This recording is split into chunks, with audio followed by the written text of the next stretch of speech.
What if that breakout you're experiencing is not a skincare problem at all? What if it's a message from an organ system that needs your attention? Today, we start our skin signal series, and it's a face mapping that we are going to look at, beginning with the forehead. Let's decode it together. Here's a map. Okay, so I'm talking about the forehead today. Face mapping is an ancient practice, and I believe it has its roots in the continent of Africa. The most documented shows that it is rooted in Chinese medicine and Ayurveda.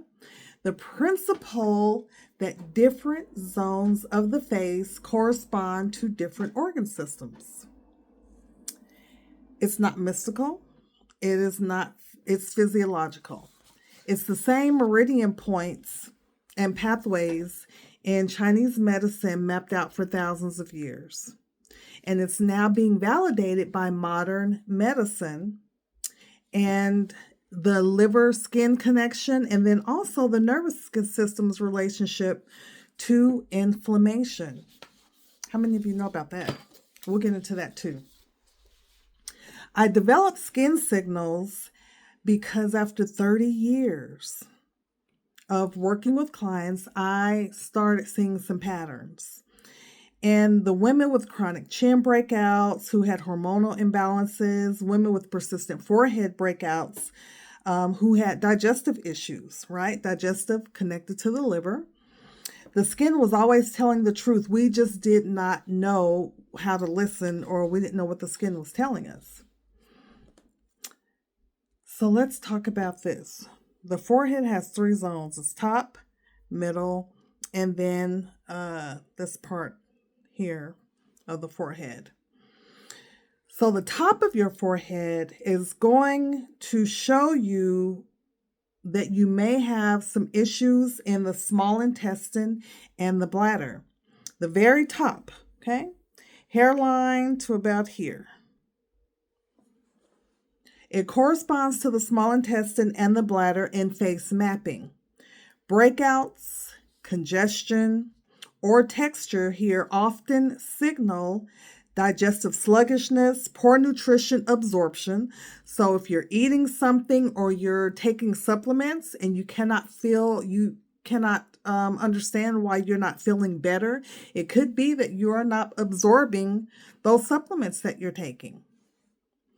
Dehydration is also an issue, or excess processed foods and sugar in the diet. So we've got to get off of the processed foods. And trust me, the struggle is real. I know. Questions to ask yourself when you see breakouts in this zone are, am I drinking enough water? How's my digestion? And again, am I absorbing the nutrients, or am I just eating? Then mid-forehead. So mid-forehead's about here and then down here, just above the eyebrow. And it's one of the most telling zones. This is the liver zone. When I see persistent breakouts, oiliness, or redness here, the first thing that I think is, what are you eating? What's going on in the digestive system? And is your food actually moving through the digestive tract? The liver is our primary detox system. It processes everything, okay? Alcohol, medications, synthetic hormones, chemical-laden foods, stress hormones. It processes everything. When the liver is overburdened, the skin becomes the secondary detox system.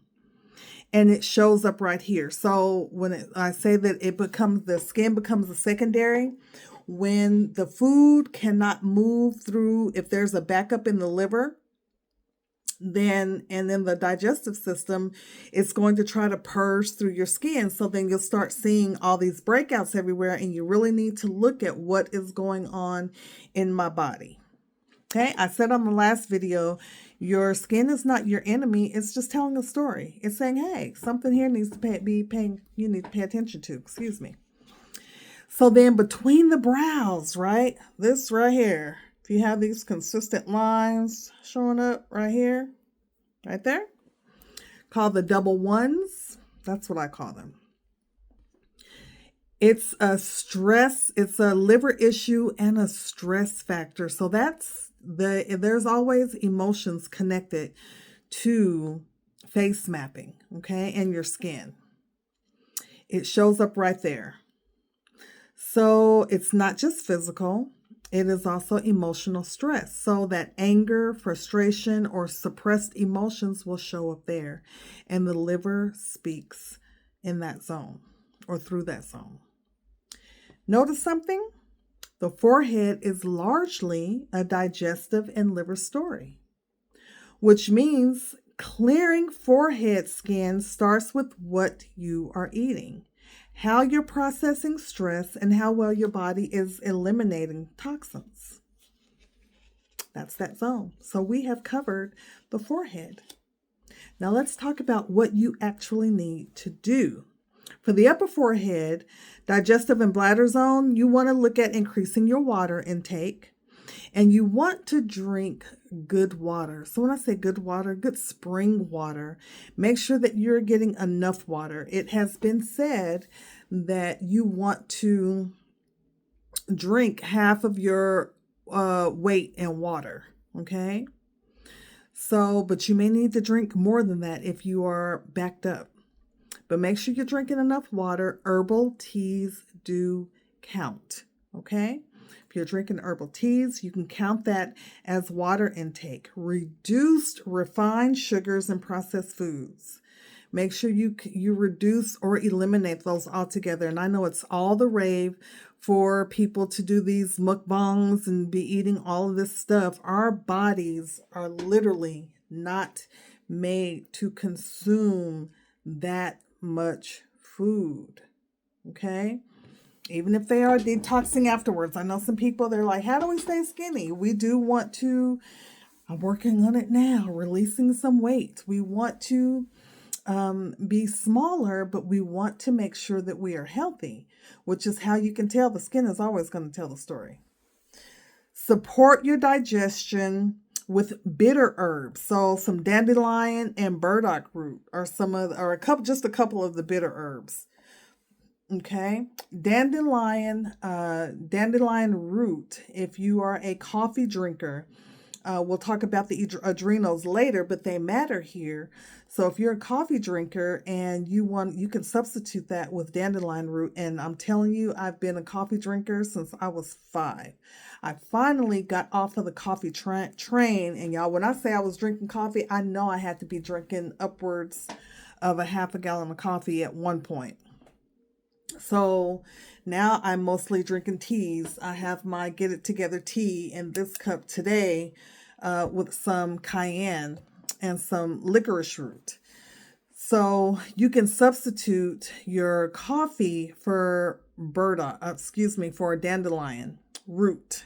Okay, dandelion root and dandelion leaf are different, but you can substitute the dandelion root. So for the mid forehead, the liver zone, reduce or eliminate that alcohol. Okay? Support the liver again with dandelion root, milk thistle, and burdock. Increase your leafy greens and cruciferous vegetables.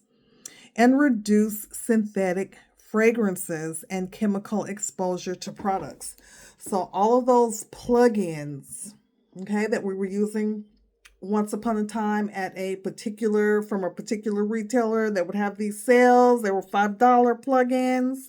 Haven't been there in a long time. But it's important that we pay attention to what's going on in our environment, as much as it is as it's important to pay attention as to what we're digesting, because your skin is the largest organ on your body and it is going to absorb whatever is going on around you. So avoid that. Avoid those sprays as much as you can. Those room sprays, cut it out. Unless you are getting them from a retailer or from someone that makes them that is using essential oils, you want to stay away from those. They are laden with toxins. And we don't realize it because we're just like, I want something that smells good. Okay? Perfumes, lay off. If you have to use perfumes, and I still use some perfumes, a lot actually. I know a lot of people have started using just rub-on oils, but even those, if you don't know where that carrier oil is coming from, you're probably putting a lot of chemicals on your skin. But you can decrease it as much as possible, and don't spray it on your skin. Spray it on your clothes. Let it while you're doing everything else to get ready in the morning. Let's say while you're washing your face, spray a pump on your jacket or your pants, and then keep it moving. But reduce or eliminate where you can. Okay? Also, let's see what else. Preparing a tincture now for the lymphatic and the liver cleanse. So that will, as soon as that's available, that will be up on the site. We'll have that. And then also between the brows, stress and your liver. Address the emotional component. Address it. What are you holding on to? Is it fear? Stress? Anger? What are you holding on to? Let it go. Nervous system support, okay? For those emotions. I have we have some different herbal smoke blends that you can use, okay? But you can address the nervous system through lavender, lemon balm, and passion flower. I have one specifically for the nervous system. Movement, breath work, and intentional rest. So that means when I say intentional, be intentional about everything that you're doing. Make sure that you are getting enough rest, even if that means just stepping aside to, if you prayer, through meditation, through just journaling, but make sure that you rest and make sure you're getting enough sleep. You need sleep support. We have something for that as well. Okay? The topical products do matter. They do. But they are the last step, not the first. You want to take care of your body's internal needs. And a lot of the times, those things will resolve on their own. Where you need additional support, we can help you with that, of course, through our line of products. Support from the outside in. That is the Skin Signals approach. That's our approach. Your forehead has been trying to tell you something. Now you have the language to understand it. This is just the beginning of our Skin Signals series. Every week, we're going deeper into a new zone. Next up, when we do the Skin Signals, it will be the chin and jaw. And if you've ever had hormonal breakouts, you do not want to miss this. So, 3 things. Take your free Skin Signals assessment. The link is below. Subscribe and hit the bell. Thank you. This series is just getting started. Please drop a comment and tell me which forehead zone you're breaking out in. Upper, mid, or between the brows. I want to know. It looks good to feel good. So love you. I am Chantel with Love You Studios Holistic Wellness Center. Until next time.